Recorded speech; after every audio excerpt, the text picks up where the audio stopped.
Bolehkah tabarukan ke makam Rasulullah dan salihin?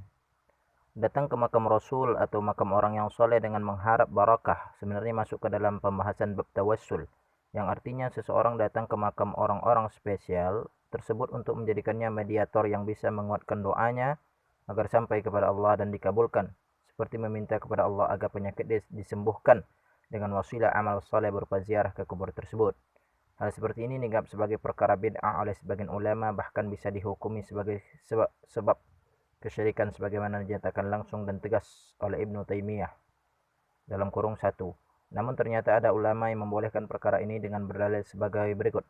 Lau annahum idzalamu, itu surah An-Nisa 64, sesungguhnya jikalau mereka ketika menganiaya dirinya datang kepadamu lalu memohon ampun kepada Allah dan Rasul pun memohonkan ampun untuk mereka, tentulah mereka mendapati Allah Maha Penerima Taubat lagi Maha Penyayang.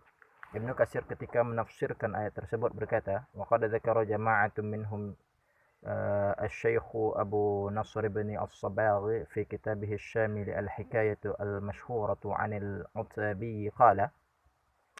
Banyak ulama menyebutkan seperti Al-Imam Abu Mansur As-Sabakh dalam Al-Syamil, cerita yang populer dari Al-Utbi. Beliau berkata, ya, saya baca ada Arabnya dulu.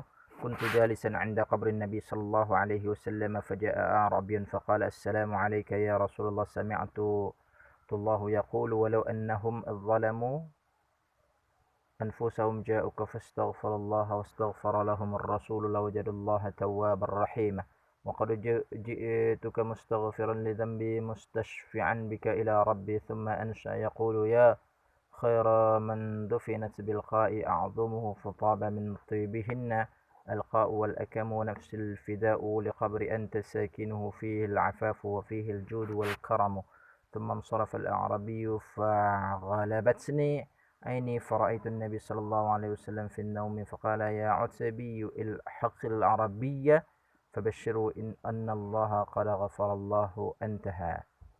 Ya, aku duduk samping makam Rasul, kemudian datang seorang Arabi dan berkata, salam sejahtera atasmu ya Rasul. Aku mendengar Allah berfirman, yaitu surah An-Nisa 64 tadi, aku datang kepadamu dengan memohon ampun karena dosaku dan memohon pertolonganmu kepada Tuhanmu. Kemudian ia mengucapkan syair, wahai sebaik-baik orang yang jasadnya disemayamkan di tanah ini, sehingga semerbaklah tanah dan bukit karena jasadmu. Jiwaku sebagai penembus bagi tanah tempat persemayammu, di sana terdapat kesucian, kemurahan dan kemuliaan. Kemudian Al-Arabi itu pergi, kemudian aku tertidur dan mimpi bertemu Rasul. Dan beliau berkata, wahai Utbi, kerjalah si Arabi tadi, sampaikan berita gembira kepadanya bahwa Allah telah mengampuni dosanya. Nomor 2. Dari kitab tafsir ini disimpulkan kebolehan seseorang bertawassul melalui perantara orang soleh, baik yang masih hidup ataupun yang sudah meninggal. Satu catatan meraja' satu Muhammad Ibn Taimiyah Al-Harani, kitab Ziyaratul Quburi wal Istinjadu bil Maqbuir, Darut Taibah, Riyadh, halaman 18, dan 2 Al-Hafiz Ibn Katsir dalam tafsir Al-Quran Al-Azim jilid 1 halaman 492.